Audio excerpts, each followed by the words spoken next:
Okay, so I guess I started looking at becoming vegan when I was facing some fairly serious health challenges. I was diagnosed with cancer 5.5 years ago, and my prognosis was pretty poor. Not that I was unhealthy, really, as far as my diet went at the time, but I was given 8 months to 2 years. And so, of course, I started looking at some pretty drastic ways to try and extend my life. And the one thing that I had a lot of control over was my diet. So I started reading a lot about the body and about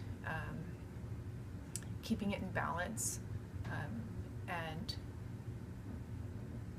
what I learned was a lot about pH, and to keep your body at the correct pH balance, you have to avoid certain foods. So processed foods are out, meats are highly acidic, and veggies are not. So when I started looking at the spectrum of alkaline versus acidic foods, it became pretty clear how to keep my body balanced, and that was to eliminate processed foods and meat.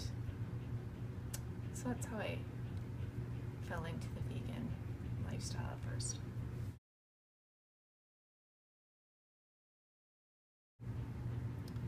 So while I was going through my cancer treatments, I was supplementing my body with a nutrition that would help to offset the chemicals that were being pumped into my body.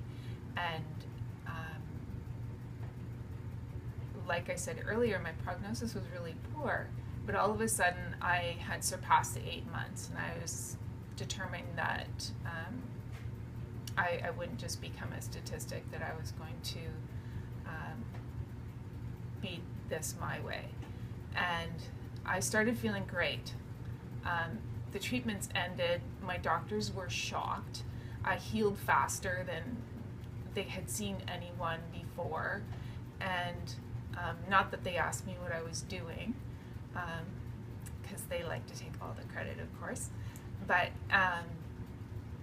I knew in my heart that it was because of the changes that I was making myself and how proactive I was in taking charge of my own health. So am I answering the right question? Sorry, is it, you might have to cut that. Sorry. So yes, I've noticed big changes in my health. I'm still here. It's 5.5 years now, and I'm going strong.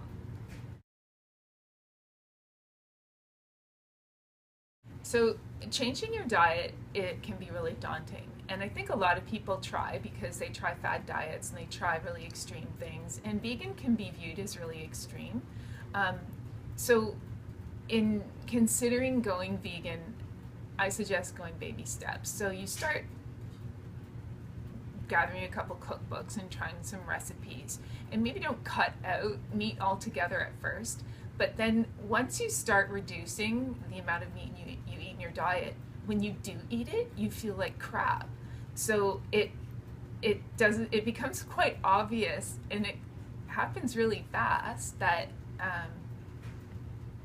what your body likes isn't necessarily what you think you'd like. So start small. Get cookbooks like Quinoa Revolution and Quinoa 365 that you can incorporate into your everyday life. It's not that hard.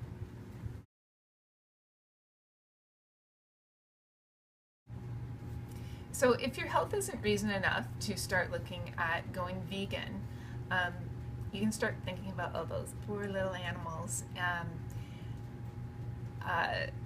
The first thing that we actually cut out of our diet, funny enough, wasn't beef, because that's usually the first thing to go, but it was chickens. There's some documentaries out there that will probably change the way you view eating meat for a very long time, if not forever. Forks over knives is one. Once you see how chickens are handled from going to where they are hatched to when they go to the slaughterhouse. It's pretty horrific.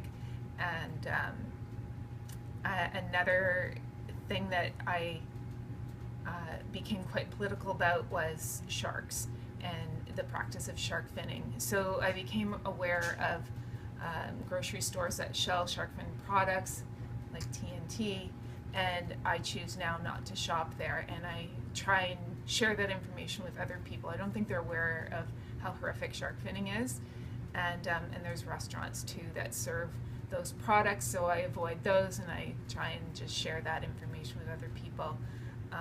It's not that hard to become political, it's really easy to ignore it, but I think it's our obligation as human beings to take care of the earth, and part of that earth is the animals around us, so yeah.